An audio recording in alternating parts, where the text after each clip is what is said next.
Did Alex Bregman's shocking 5-year, $175 million commitment to the Chicago Cubs fundamentally expose a massive hidden flaw in the MLB free agency market that every contender should fear, or was this simply a desperate rebound signing from a historically frugal giant?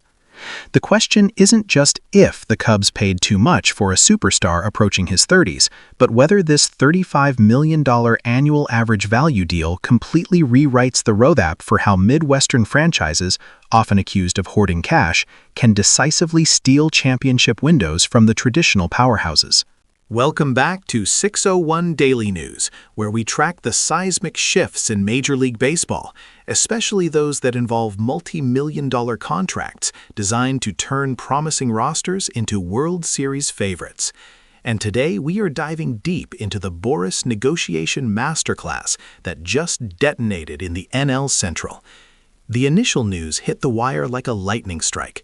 5 years, $175 million, with 0 opt-outs, a clean, definitive commitment, averaging $35 million per season. Experts were floored. Just moments prior, the consensus was that Bregman, having already opted out of a lucrative deal with the Red Sox, which would have averaged around $40 million over 3 years, was demanding a 7-year contract in the $220–240 million range, perhaps putting him on par with Manny Machado's $350 million mammoth deal when measured for annual average value. The prevailing wisdom suggested that after Bregman's injury-plagued season, coupled with the age curve, anything over a 4-year term was fantasy. Yet here we are with a guaranteed half-decade of control. We heard the whispers that the Phillies were in the running, maybe the Rangers, but Chicago? The Cubs, the very team often maligned for being cheap despite their massive market size, the team that famously signed Jason Hayward to a mega deal years ago only to see it sour, have defied their own history. This outcome is not about Alex Bregman the player alone. This is a testament to the iron will of Scott Boras, the baseball agent who consistently proves to be the ultimate antagonist to ownership and the greatest ally to his clients. As one high-ranking executive anonymously noted, Boras did the impossible. He used the perceived weakness of Bregman's recent performance, his need to re-establish value, as leverage to find the one team desperate to escape its self-imposed narrative. Boras's genius lies in selling confidence, not statistics. The counter-argument, often voiced by traditional analysts, is that Bregman's overall WAR has declined, citing a 2023 season where he posted a solid but not elite 4.0. 5 WAR, primarily due to inconsistent health. But Boras doesn't sell 4.5 WAR. He sells the clutch monster, who boasts a career 1,000-plus OPS in the highest leverage postseason situations. He sells the veteran presence, the World Series champion mentality. You are not buying 5 years of just hitting, a Boras Corporation spokesperson might have argued behind closed doors. You are buying 100% emotional stability and the guarantee of October performance. That costs a premium of $5 million AAV above market value, non-negotiable. For the Cubs, this acquisition signals absolute war in the NL Central. The $35 million AAV is almost certainly the highest annual average contract value in Cubs history, surpassing the AAVs of previous franchise cornerstones like Chris Bryant and even Dansby Swanson's $177 million total. Suddenly, the Cubs' infield transforms from a promising group into a juggernaut of defensive excellence and offensive power. With Bregman at third, Swanson at short, and Nico Hoerner at second, all elite defenders, Chicago has built an impenetrable middle defense. This move screams, we are not waiting for our prospects. The time is now.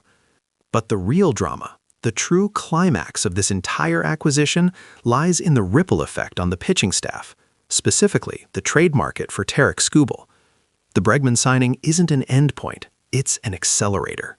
General Manager Carter Hawkins and President Jed Hoyer have signaled they are going all in. They have solved the third base gap, and now the rotation needs immediate reinforcement to compete with the juggernaut Dodgers and Braves. The chatter immediately pivoted. If the Cubs are willing to shell out $175 million for Bregman, they must be willing to pay the massive prospect cost for an ace. The industry view is unanimous. If Chicago really wants to win the World Series this year, they need another frontline starter, said one former NL scout. Look at their farm system. They have the assets, names like Matt Shaw, Kevin Alcantara, and Cade Horton. They will package a deal. I wouldn't be surprised if Matt Shaw and perhaps even a young arm like Jordan Wicks are suddenly on the trade block for Skubal. The irony is thick. The Detroit Tigers, a team with tremendous pitching talent but stagnant offense, now have the perfect trade partner in the suddenly aggressive Cubs. The script flips entirely. What began as a question about Bregman's value has morphed into a high-stakes poker game for the best available young pitcher in baseball. This leads us to the unexpected twist. The true brilliance of the Cubs' move isn't the statistical upgrade Bregman provides over a replacement-level player. It's the immediate psychological blow to their divisional rivals, the Brewers and the Cardinals. The Cubs, long criticized for allowing their window to close after the 2016 run, have now publicly declared their resurgence with an unmistakable financial roar. They didn't just plug a hole. They signaled that the financial disparity between Chicago and the rest of the NL Central is back in full force. The message delivered by Hoyer is crystal clear. We are forcing the issue. If you want to beat us, you'll have to match the financial commitment we just made, and we know you can't. Bregman's contract, therefore, is not merely an investment in a third baseman. It is an investment in strategic dominance, a refusal to be a stepping stone. This deal was not a desperate rebound. It was a cold, calculated move orchestrated by the Boras Corporation, finding the one ownership group willing to unleash the financial might required to seize the moment. And that moment, according to Hoyer and Boras, is right now. But what do you think? Has the Bregman signing instantly propelled the Cubs to World Series favorite status? Or did they overpay for a player whose best years might be behind him? Let us know your take on this massive acquisition in the comments below. If you found this analysis insightful, make sure to hit the like button, share this video with your fellow baseball fanatics, and subscribe to 601 Daily News for the deepest and passionate breakdowns of MLB's biggest stories.